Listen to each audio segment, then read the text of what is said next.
Տերը Նաթանը Դավթին ղրկեց։ Նաթան գնաց և անոր ըսավ. քաղաքի մեջ երկու մարդ կային, մեկը հարուստ ու մյուսը աղքատ։ Հարուստը խիստ շատ հոտեր ու արջառներ ուներ, բայց աղքատը ուրիշ բան մը չուներ, միայն էգ գառնուկ մը, որ ծախու առել էր ու կսնուցաներ։ Գառնուկը անոր հետ ու անոր տղոցը հետ մեկտեղ մեծցավ, անոր պատառեն կ'ուտեր ու անոր գավաթեն կխմեր, և անոր ծոցը կպառկեր ու անոր աղջկան մը պեսեր։ Ճամփորդ մը եկավ այն հարուստ մարդուն, ան ալ չուզեց իր հոտերեն ու արջառներեն առնել ու իրեն եկող ճամփորդին կերակուր պատրաստել։ Գնաց այն աղքատ մարդուն էգ գառնուկը առավ ու զանիկա իրեն եկող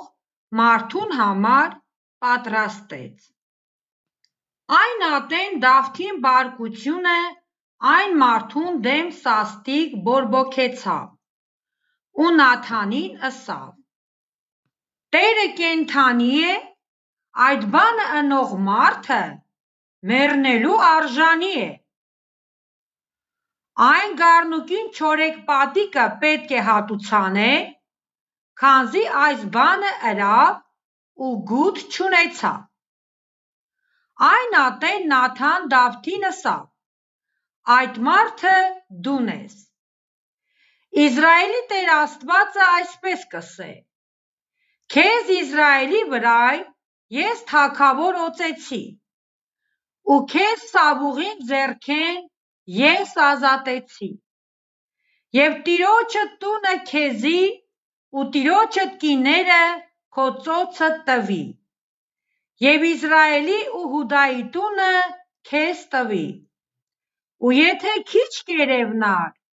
քեզ ասոնցմէ ավելի բաներ կ'ուտայի։ Ինչու համար Տիրոջ խոսքը անարգեցիր, անոր աչքերուն առջև չարություն ընելով, և Ուրիային կինը քեզ կին առիր ու զանիկա Ամոնի